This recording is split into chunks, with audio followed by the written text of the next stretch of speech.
Let me just start this trailer discussion by giving somebody a huge compliment. I'm telling you a little bit about this man. Ah, thank you. Yeah, oh, you a man? Oh, you said you man? talk. See, that's what you give trying to be I thought smart you ass. said See, real woman. quick. Oh, thank you. I was like, Dad, you tuck very well. All these years, I've never seen that penis. Good job, baby.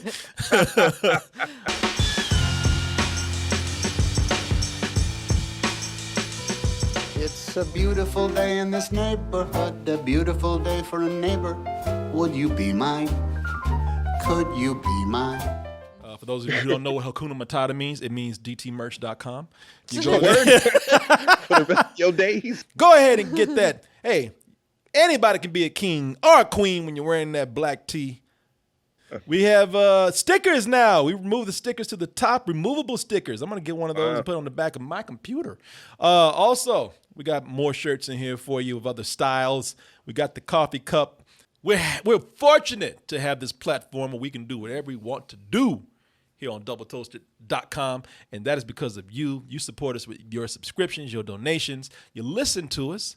No, I'm talking about not this man right here. Oh, baby, this man. I'm sorry, baby, but this man, you're good, but this man is much awesome. nicer than you. He's much more awesome than you. Tom Hanks. Some people say the nicest guy in Hollywood, maybe even further out than that. Tom Hanks, and I have to agree, man. Tom Hanks is so nice that he actually makes me nervous.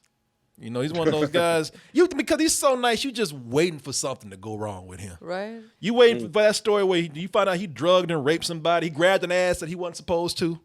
You know, Everybody's stories turn out. Or now, so he you grabbed a never know. penis somewhere that he wasn't supposed to. You know, I'm on pins and needles with this guy because he's so nice, and I want to stay that way.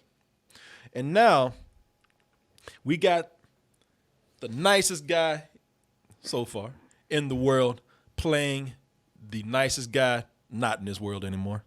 But while he was here, he was giving Tom Hanks a run for his money. Mr. Rogers, Mr. Fred Rogers right here. I'm a little upset, man. This man gave so much to this world. This man he raised so many kids out there with his show, Mr. Rogers' Neighborhood, and all he asked for was an Oscar, an Academy Award, and y'all couldn't even give him that for the documentary "Won't You Be My Neighbor." That's the one some people say he got snubbed for that movie. But that's where Tom Hanks comes in. Tom Hanks said, "Don't worry, Fred. I got you. I'll get that Oscar for you." He said, "Well, it'll be mine, but I'll dedicate my speech to you when I get it." And that is where we get to today's trailer, which is A Beautiful Day in the Neighborhood. Of course, this is sort of a biopic of of some kind, where it covers Fred Rogers, Mr. Rogers, as you know him. It covers his friendship with a certain person out there whose life he influenced, not as a child, but as a grown-ass man. Let's go ahead and take a look at this trailer for A Beautiful Day in the Neighborhood with Tom Hanks as Mr. Rogers, who some say is perfect. That each one of them is precious.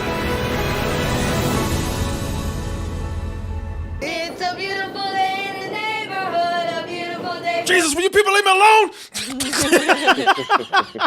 Neighbor, please won't you be my neighbor? That was wonderful. Of course, that's what he would say. He would never be that mean to people out there. The way they shot that trailer, I'm just waiting for the shit to go dark. I know. The way they shot it, the music that they're playing, I'm like, oh man, No, when when's the the girl shoe said, gonna fall please- off? When What? the girl said, "Please don't ruin my childhood," I was like, "Oh shit, Cosby shit coming." Yeah, Exactly. yeah. Because But thank God it never happened. you make a point, man. With this trailer here. Let me see. First of all, let me see if I can get to some things right here, man. With this, that's what it. Okay, Oz, you make a good point. Look, I'm gonna tell you, there's some things with this trailer that I don't really, that I'm not really vibing with right now. I mean, Oz, you hit on the spot right there. It don't hurt. It doesn't help that the trailer opened up like a horror movie. It did. You know, Yeah, I'm like, what's going on? He got that's not the golf look of a nice man. That's the look of a murderer. Like he's plotting right now. And see the other thing with this, man, is that I know Tom Hanks is a great actor, man. And I love Tom Hanks. Of course, just like anybody else, you know, he's a national treasure. He's one of our greatest actors ever. And I love the guy just like anybody else. You know, I grew up with this man just like anybody else, from bosom buddies to Big to Forrest Gump and on to the Captain Now and all that kind of stuff, you know. But I look at this and it just, you know, it doesn't feel like Mr. Rogers. It's a beautiful day in this neighborhood, a beautiful day for a neighbor. Would you be mine? You know, it's like Tom Hanks after a few drinks. I want him to open the door. There's a bunch of Tom Hanks bodies. mellowed out. Yeah, maybe Tom Hanks after a car wreck and his mind ain't really right. You know? I'm just nervous the way they shot this. I'm nervous for him to open that door. I know. Yeah. I don't know what's It's like in dead there. bodies Yeah. just fall You out. expect this to turn into a Blumhouse movie at some point? Be my neighbor. Yeah, and that's another thing. Tom Hanks is so nice. He playing this music right here. It just seems like, because Tom Hanks is so nice. It just seems like when he loses his shit, he loses his shit. Oh yeah, Like, he goes all out. Yeah, I bet Tom Hanks is an angry drunk when you get him drinking. He's like, Get here, bitch! I'm the captain now. I'll kill you, Tom, man, Tom. he's like, I'm tired of being the nicest guy. God damn Yeah, it. yeah, Don't be angry. You won't like me when I'm angry. yeah. And maybe it's personal, because I'll be honest with you on something else. I'm not ready for this. I'm just Ready for what? This movie. I'm not ready for it. You're right. As growing up as a kid, there were only two white men you trusted: Jesus with the surfer dude Jesus, and Mr. Rogers. That's it. There's nobody else. For me, it was just Mr. Rogers. The jury was still out on Jesus. It's like, you know, Surfer, man, cool dude. because everybody had that Jesus that was up in the room. Like Jesus, you know, look, everybody respected Jesus, but at night they had that Jesus on the cross with them eyes like this. You expect those eyes to look down at you one day. You know? I never trusted that version of Jesus, but Mr. Rogers, that was every ounce of Mr. Rogers that I trusted.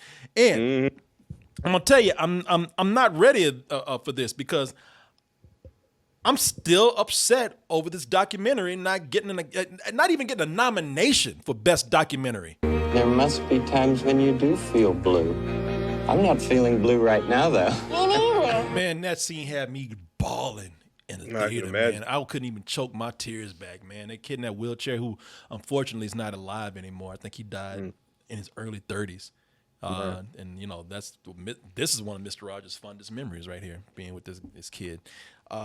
You know, that movie had not only me crying, they had everybody that saw it said, man, I walked out with tears. I couldn't hold back anymore. I didn't even like Mr. Rogers as a kid. And, you know, I'm sorry as puppets he had and everything. You know, but you know, looking at this, wow, is there anybody? I mean, it's more pure than Mr. Rogers.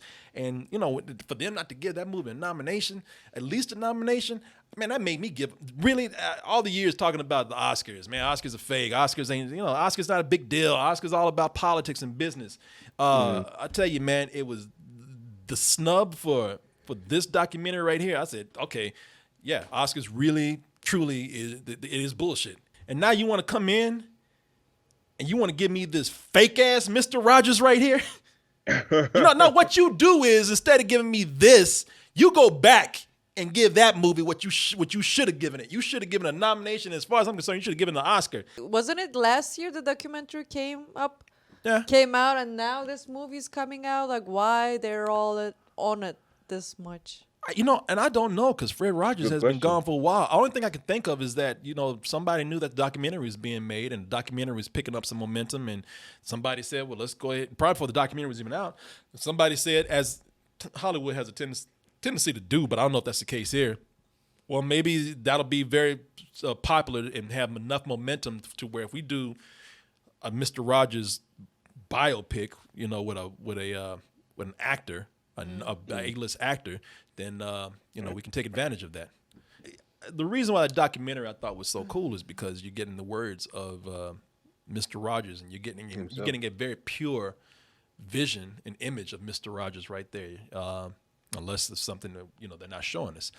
With this, and that was very emotional to see, to hear how he cared about children and people, to hear his struggles, trying to keep his show on public television when they want to take away his funding from him and from the programming for public television. How he single-handedly with a moving speech, went in and saved that. All that is pure, and that is pure enough to move you emotionally in the purest way. Looking at this, I don't know. I don't know if this is being that this is not this is done with actors. I don't know if I'm gonna get the same emotional the emotional weight that I got from the documentary. Tom Hanks is doing a great job acting, but I see Tom Hanks. I don't really see Mr. Rogers at this point. Yeah.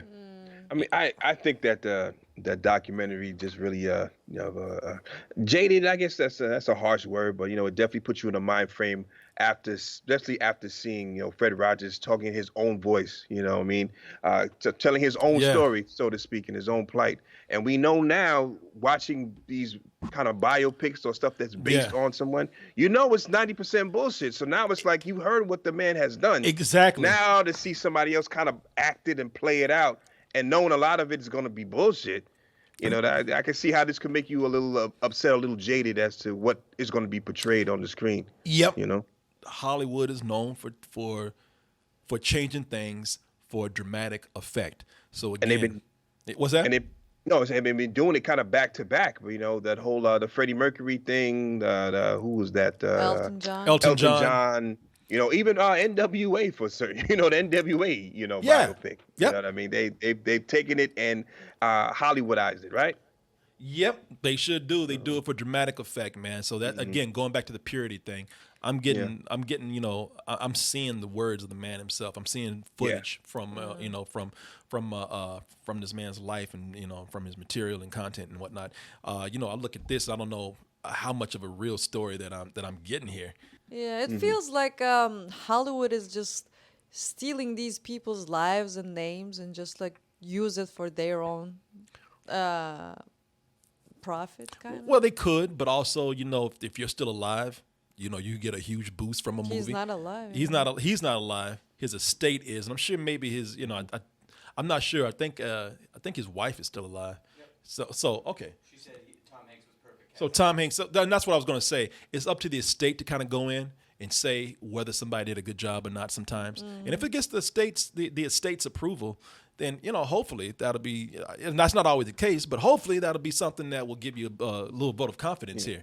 Or because, maybe what's that? I'm sorry. No, I'm sorry. Or maybe this could have been a thing where they maybe, hopefully, or maybe this is me spitballing. Maybe a lot of these the movies or this movie, maybe some of the proceeds will help some of the nonprofit, PBS stuff to keep the show on. Maybe that's what we're proud of. No, very good point, man. That's a very good point. I mean, it's it is Hollywood. So, that's profit. Yeah. So I doubt it, but I mean, who knows? I hope so. Yeah, hopefully that's why it's being done like that. Yeah. Now I will say two things here. Were you going to say something? No. I will say two things. I'm not going to be totally negative about this because there are things here that keep me very positive about this too. I like the angle that they're taking here, which is it's not so much a straight biopic about Mr. Rogers. This is, reading about this, I believe that the angle that they're taking is that this is not about Mr. Rogers, but the friendship that he had with this journalist, Tom Junod. Now that's Matthew Rise. That's the actor that plays him. Here's the real guy right here, Tom Junod. As you can see, journalist and also friend. That's his other job. What do you do? I'm a journalist, and on part-time I'm a friend. Part-time friend. It looks like he's played by Joaquin Phoenix right there, but no, that's the real guy. He does look like Joaquin Phoenix. I was thinking the same So thing. when they make the Tom Junod story, we know who's going to play him in that film.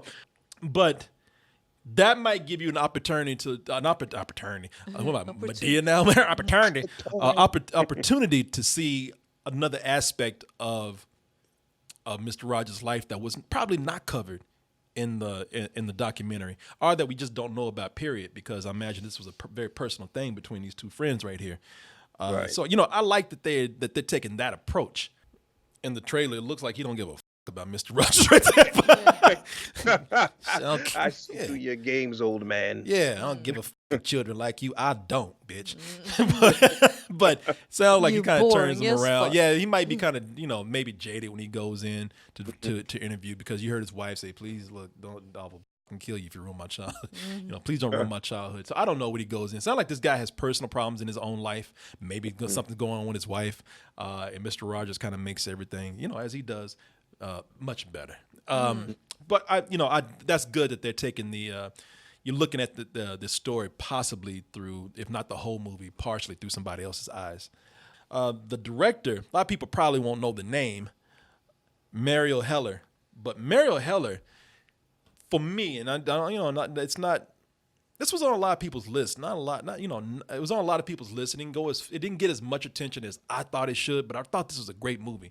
I thought it was one of the best movies of 2018, which is "Can You Ever Forgive Me" with Melissa McCartney. Nobody is going to pay for the writer Lee Israel right now. Melissa McCarthy, I think I called her Paul McCartney or something. But she was great in this film. But the movie itself is and I give this girl credit. If she can get a great performance out of this, out of Melissa McCarthy here, because after I'm watching her ass fall and tumble all over the place and break walls and glass and shit, it's like this was an actual great performance from her. And I wonder when her and Rebel Wilson going to get a movie together. Please don't. Shit.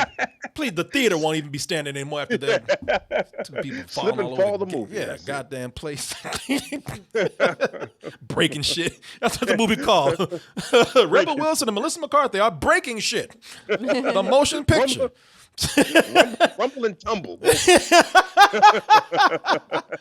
If she can get a great performance out of Melissa McCarthy like that, then imagine what she can do with somebody that we can consistently see great performances from, such as Tom Hanks, man. So and I think the movie. I mean, I've seen a couple of movies that she's done. Diary of a Teenage Girl, I think, is the first one. I might have that title wrong, but I really like both those films. So, I have a lot of confidence in her skills for this movie. And come on, out of everything else, Tom Hanks, man. It's Tom Hanks. How can you not like Tom Hanks? Even if Tom Hanks is doing his version of Mr. Rogers, it's still going to be something of a great performance. And I just have confidence in Tom Hanks. Now, you get Johnny Depp, we probably got a problem. Like that's Johnny Depp as Mr. Rogers right there. Hello, neighbor. This is his audition right here. Johnny, what are you doing? I'm your neighbor. Hello. Where are the kids? They're in a safe place, Tom. Just go.